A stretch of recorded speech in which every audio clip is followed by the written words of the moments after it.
Crab lagoon की रेतीली उथली सतह पर रेंगने लगा। उसने रेत की छोटी पहाड़ियों और घाटियों में एक अजीब सी छाया देखी।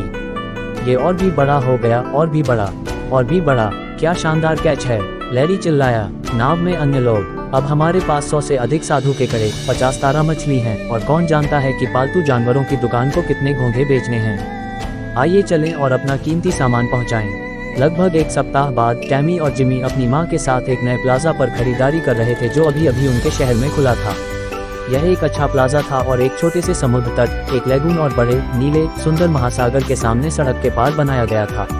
उन्हें अपनी मां के साथ खरीदारी करना पसंद था, लेकिन आज मामला अलग था। सभी दुकानें नई थी और उनकी मां एक विशेष उपहार के लिए खरीदारी कर रही थी और उन्होंने उनसे कहा था कि वे कुछ भी नहीं खरीद सकते। वे ऊबे नहीं थे, लेकिन वे निश्चित रूप से खुश नहीं थे। जब वे चल रहे थे तो जिमी बुदबुदाया, एक और जूते की दुकान, और देखो, और कपड़े, बर्तन और धूपदान, बस वही जो मुझे चाहिए। जिमी, टैमी ने कहा, आपकी शिकायत सुने बिना ये काफी कठिन है। आपसे ज्यादा मुझे यहाँ रहना पसंद नहीं है, लेकिन आप मुझे बड़बड़ाते हुए नहीं सुनते। अब आप क्या कर रहे हैं? जिमी ने पूछा। उनकी माँ मुस्कुराई और दुकानों की भूल भुलैया में घूमती रहीं। हम लगभग वहाँ पहुँच चुके हैं, उसने कहा। लगभग कहाँ? टैमी ने पूछा। लगभग किसी अन्य जूते की दुकान पर, जिमी ने धुंधला कर दिया। वास्तव में, उनकी मां ने कहा, मैं नई पालतू जानवर की दुकान के बारे में सोच रही थी। यह क्षेत्र में सर्वश्रेष्ठ माना जाता है। इसमें एक विशाल मछली घर है जिसमें सभी प्रकार की मछलियां हैं, यहाँ तक कि शार्क भी। वहाँ पक्षी, कुत्ते, बिल्लियाँ, छिपकलियाँ और बहुत कुछ हैं। ये लगभग एक चिड़ियाघर जैसा है। मैंने सोचा कि आप दोनों वहाँ कुछ समय बिता सकते हैं जबकि मुझे वह विशेष उपहार मिल गया है। खैर, इससे सब कुछ बदल गया। टैमी और जिमी अब उत्साहित थे और पालतू जानवर की दुकान में जाने के लिए इंतजार नहीं कर सकते थे। जैसे ही वे अगले कोने में गए, वह वहीं था, एक विशाल दरवाजा जिस पर एक विशाल चिन्ह है, द अमेजिंग एनिमल एम्पोरियम। जैसे ही वे दरवाजे से गुजरे, उन्हें अपनी आंखों पर विश्वास नहीं हुआ। वहाँ स्टोर के ठीक बीच में एक एक्वेरियम था जो उनके द्वारा देखे गए किसी भी स्विमिंग पूल से भी बड़ा था। वे इधर उधर घूमे और पानी में झांक कर देखा और सभी प्रकार के जीव जंतु देखे। टैमी ने कहा, सभी जोकर मछलियों को देखो। ठीक है, बेहतर होगा कि वे तेजी से तराएं। उस शार्क को देखो, जिमी ने उत्तर दिया। ओह, वे आश्चर्यचकित थे। ऐसा लग रहा था कि दुकान के ठीक बीच में हर प्रकार की मछलियां और समुद्री जीव थे। ये सचमुच एक अद्भुत पालतू जानवर की दुकान थी। आइए देखें कि यहाँ और क्या है, जिमी चिल्लाया जब वह खोजबीन के लिए चला गया। वे उन जानवरों को देखकर आश्चर्यचकित रह गए जो बिक्री के लिए थे और प्रत्येक प्रकार के जानवर के पास अपना कमरा था। स्लीथस चिन्ह वाले दरवाजे पर सभी प्रकार के सांप थे। तालाब में मेढक, टोड और विशाल ड्रैगन फिलीज थे। अर्चनोलैंड में मकड़ियाँ थीं और चिर्प्स में सैकड़ों अलग अलग पक्षी थे। वहाँ बिल्लियों, कुत्तों, सुअरों और अन्य लोगों के लिए कमरे थे। मुझे आश्चर्य है कि लिटिल क्रिटर्स में क्या है, टैमी ने कहा। पता लगाने का केवल एक ही तरीका है। जब वे एक साथ अंदर चले तो जिमी ने उत्तर दिया। जैसे ही उन्होंने सभी छोटे और कभी कभी असामान्य जानवरों को देखा, वे आश्चर्यचकित थे कि लोगों के पास ये पालतू जानवर के रूप में थे।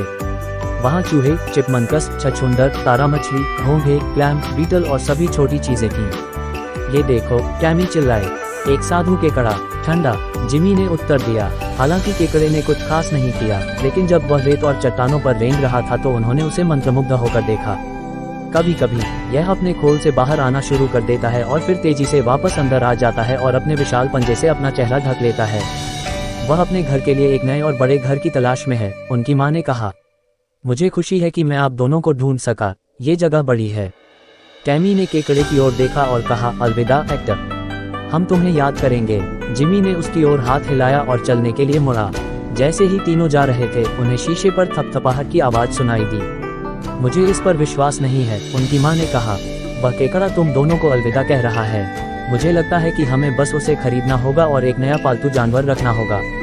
अब मजा शुरू हुआ। उन्होंने सल्स पसंद से हेक्टर मंगवाया, चूंकि टैमी ने उसका नाम पहले ही बता दिया था, और उसे एक बॉक्स में रख दिया।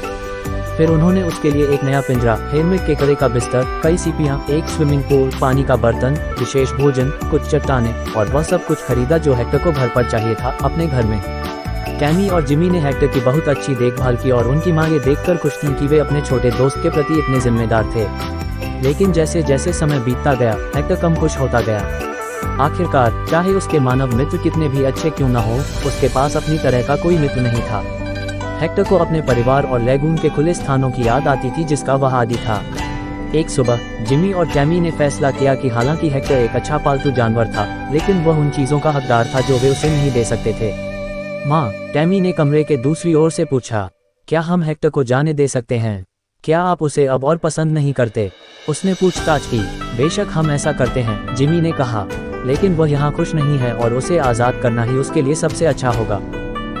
उनकी माँ ने सोचा, टैमी और जिमी बहुत निस्वार्थ और बहुत चतुर हैं। मुझे उन पर गर्व है। उस दिन बाद में उनकी माँ टैमी, जिमी, हेक्टर और हेक्टर्स की सभी चीज़ों को प्लाजा के पार लेगून में ले गईं। टैमी ने हेक्टर को सावधानी से उसके पिंजरे से निकाला और उथले पानी के बगल में रेत में रख दिया। जिमी ने अपने स्विमिंग पूल और चट्टानों को रेत में रख दिया और उनकी माँ ने उसके भोजन के बर्तन को 2 चट्टानों के बीच सुरक्षित रूप से रख दिया। जैसे ही वे खाली पिंजरा लेकर निकले, उन्हें लगा कि उन्होंने एक चट्टान पर हल्की सी थपथपाहट सुनी है। उन्होंने मुड़कर देखा तो हेक्टर और कई अन्य साधु केकड़े धीरे धीरे उथले पानी में रेंग रहे थे। प्यार का सच्चा कार्य ये सुनिश्चित करना है कि हर कोई खुश है।